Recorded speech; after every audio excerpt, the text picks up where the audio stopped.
जो टॉपिक है कुलाम का नियम, तो इसे बिल्कुल आसान शब्दों में हम सीखेंगे आज। तो कुलाम का नियम क्या होता है बच्चों, हमारे पास क्या होता है, दो बिंदु आवेश होते हैं। ये हमारे पास क्या है, दो बिंदु आवेश है। एक हमारे पास Q1 है और एक हमारे पास क्या है, Q2 है।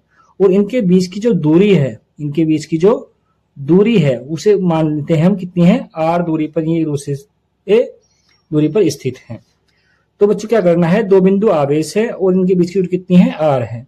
तो कुलाम का नियम क्या कहता है कि दो बिंदु आवेशों के बीच, कि इनके बीच में क्या होगा, जब अगर ये दोनों आवेश दोनों या तो प्लस के होंगे या दोनों कैसे होंगे, माइनस के। अगर समान प्रकृति की हैं तो इनके बीच में होगा प्रतिकर्षण बल। कौन सा बल, प्रतिकर्षण बल होगा।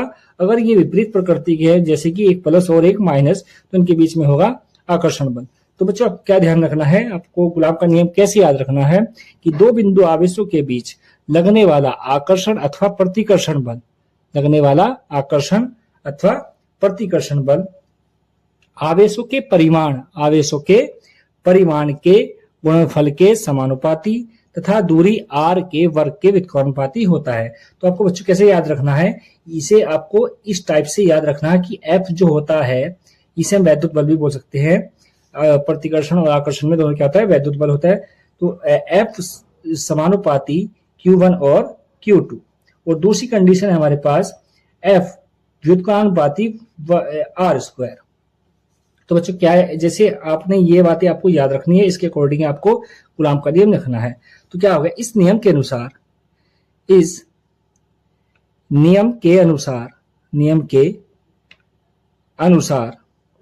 क्या बताया मैंने बच्चों कि दो बिंदु आवेशों के बीच, दो बिंदु आवेशों के बीच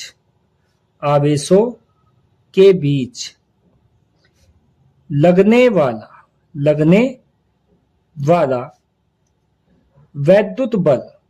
वाला वैद्युत बल भी लिख सकते हो, या आकर्षण अथवा प्रतिकर्षण बल।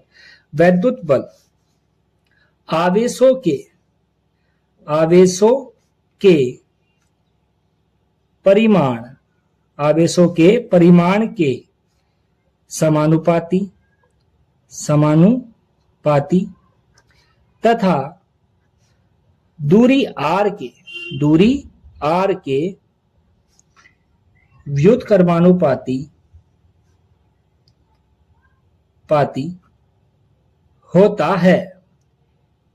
तो क्या है बच्चों कि दो बिंदु आवेशों के बीच लगने वाला वैद्युत बल आवेशों के परिमाण के गुणनफल के समानुपाती तथा दूरी r के वर्ग के व्युत्क्रमानुपाती होता है। यही आपका क्या है, कुलाम का नियम है। तो बच्चों आपको आगे भी आपको करना है।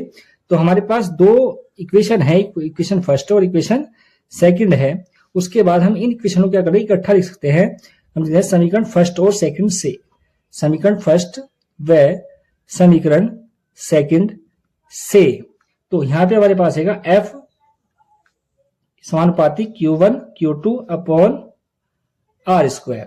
अब क्या होता है बच्चों, जब समानुपाती का साइन हटाते हैं तो एक बराबर का साइन लाएंगे, तो एक यहाँ पे कांस्टेंट आएगा, नियतांक Q1 Q2 अपॉन R²। जहां K क्या है, एक नियतांक है, जहां K एक नियतांक है, जिसका मान